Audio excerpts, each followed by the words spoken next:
All right, boys and girls, you know what time it is. It's that review time, it's that indie comics guide. Today, I got a special request to review 2100 AD. It's a 2100 AD, issue 1. It's on Kickstarter right now. It was created by Sean Terry and Garry Gastonny. Did the pencils and inks. I realized I don't highlight the names of the creative team enough, so I'm gonna do a better job of doing that. Let everyone know who was all involved in these projects. Anyway, as I said, this comic is on Kickstarter right now, so this is a tricky review because I want to review it, but at the same time, I don't want to spoil everything in case you haven't read it. You haven't backed it already, or you're thinking about backing it, you're on the fence. So hopefully this review will help you make that decision. As always, we review these comics in three categories. We look at the story, we look at the art, and the overall entertainment value for your dollar. My voice sounds like crap right now. Still haven't had my first cup of coffee. That is coming. So, so what is 2100 AD about? It's a science fiction story. The same. Many of you will be familiar with this type of story. It's man versus machine. Man, mankind is like, hey, we got all these problems going on in the world. Maybe AI can fix them. So you start off with your smartphones, your kiosks at McDonald's, your self-checking checkout registers, and eventually grows. So everything gets to the point where AI starts taking over in the sense that mankind becomes lazy and we're like, hey, we're humans. We'll just check with AI. It'll give us a solution. And it just goes from there. And eventually the AI decides, hey, you know what? I'm just going to solve all your problems. And it does a good job of it. And eventually it takes over. And so things go wrong for the humans. And of course, you know how that goes. AI takes over, it decides to kill off humanity, but it won't use nukes. And the resistance fighters, which is the heroes of the story, they're wondering why hasn't it done that? It poisoned the water supply, it's affected the air, it's starved them out, but it won't use nukes. So there's a lot of theories going on in that book. I mean, in that, as far as why this artificial intelligence haven't just nuked the planet. So we've been here before. We've read these type of stories. We've seen these type of TV shows. We've seen these type of movies. And part of it, once you're introduced to the main cast, seems like Bird Box. There's one scene in particular where they go to get supplies, and on the supply run, one of the characters gets killed. Yes, that was a spoiler. We don't even know her name, so no big deal. But that whole scene really played out a lot like Bird Box on Netflix, except for the creatures. And here's a shot of the main characters. This is like I guess, the central character of the story. That's his girlfriend, her daddy, and it's a group of survivors and scientists and things like that. They all band together to try to save humanity. So that's the thrust of the story.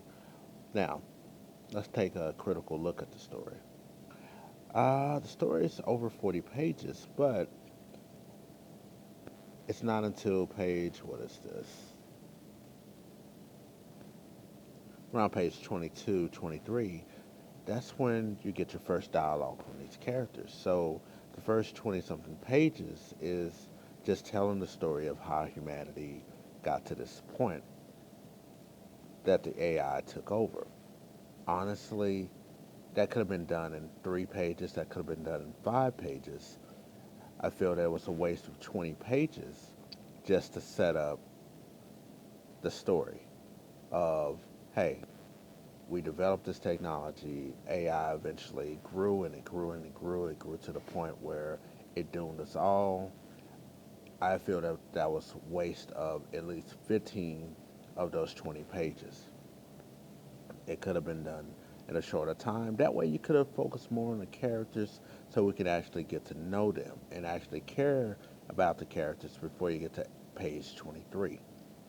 Like I said, the story's over 40 something pages, but half of it is wasted on setup. So when we do get to know the characters, you know, things are great, things are good, and you get to see what's going on. People are like, hey, if you get food, you need to eat it now, or, you can save it.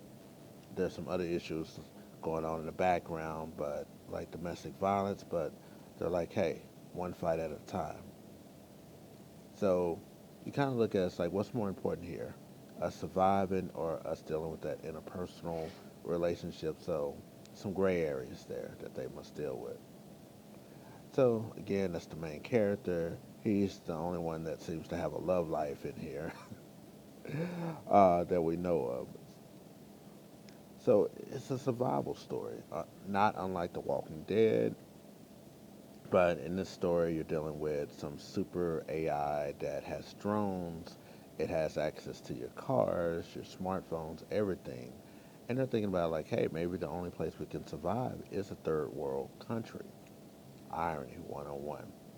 And that's the chick I was talking about. She dies. She's not central to the story, but it's just a reminder that hey, people are gonna die. So that's the thrust of the story. We've been here before as far as the man versus machine story. We've seen it a dozen times. I can't say what separates this story from these other type of sci-fi stories. I didn't find that in the story when I read it, and I read it twice just to see what would make this story different. And that's what I think people forget is no one's coming up with anything totally original. It's just our version of that story that makes it unique.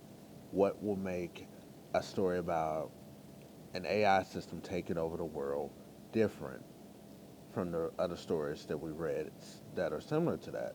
So I want to see where they go with this.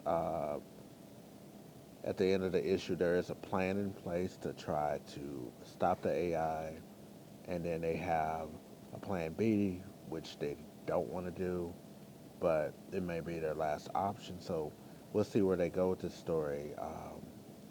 I'm interested, but I'm still waiting on that unique thing that will make me say, wow, I want to read this book more and more and see where they go with it. But I didn't find it. I didn't find that. It's a standard story. The writing's good. As I said, the first 20 something pages we could have did without. It was too much setup. Could have been done in 3 to 5 pages. Once you got to the actual characters, their relationships, the dialogue, the interaction, the writing comes alive. And it's smart writing. It's not dumbed down writing. The writer obviously did his research on AI and the advancements in the real world and applied them to a fictional premise. So that is a good thing. I love that about the story. Now, the art is good. The artist definitely knows how to capture human emotion. It's not flashy, and it doesn't need to be flashy in a story like this. Each character, you can tell their ages. You got some characters that are old, some are young, and that comes alive in the story. Now, some of the backgrounds, yes, there are no backgrounds in some of the things, uh, and that seems to be a trend within modern comics, sacrificing backgrounds in favor of just, I don't feel like drawing it. But in this story, once you get to the characters, I like these characters. I can see these characters, on a television show or in a movie. It's a standard survival story. And you see that they actually develop bonds, they care about each other.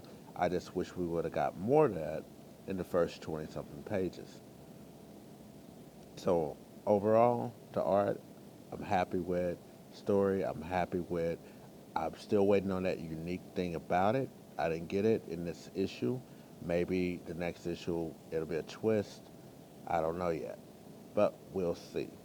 And speaking of twists, there's something going on with this guy. He's one of the survivors. And ironically, the AI system is called Arthur. And that's my name. And that looks like the AI system right there. So maybe that's the twist. Maybe there's something in here that we don't know about. Maybe he is working with the AI. I don't know. So it left the story at a cliffhanger. So I want to see what's going on with him and this AI, or if that's even Arthur, or if he developed a counter AI. We'll see. So you got your man versus machine story. Afterwards, it's a preview of another book that's coming out, and that's it. So overall, scale of 1 to 10, I'll give this. Mm, I'll give it a 5, mainly because of those first 20 something pages. It again, it took away from the story. We did not need 20 pages of setup. So check this book out on Kickstarter. They have a lot of cool rewards. I don't think you'll be sorry. Definitely check it out. Back this project. I'm that indie comic guy, and we'll see you next time.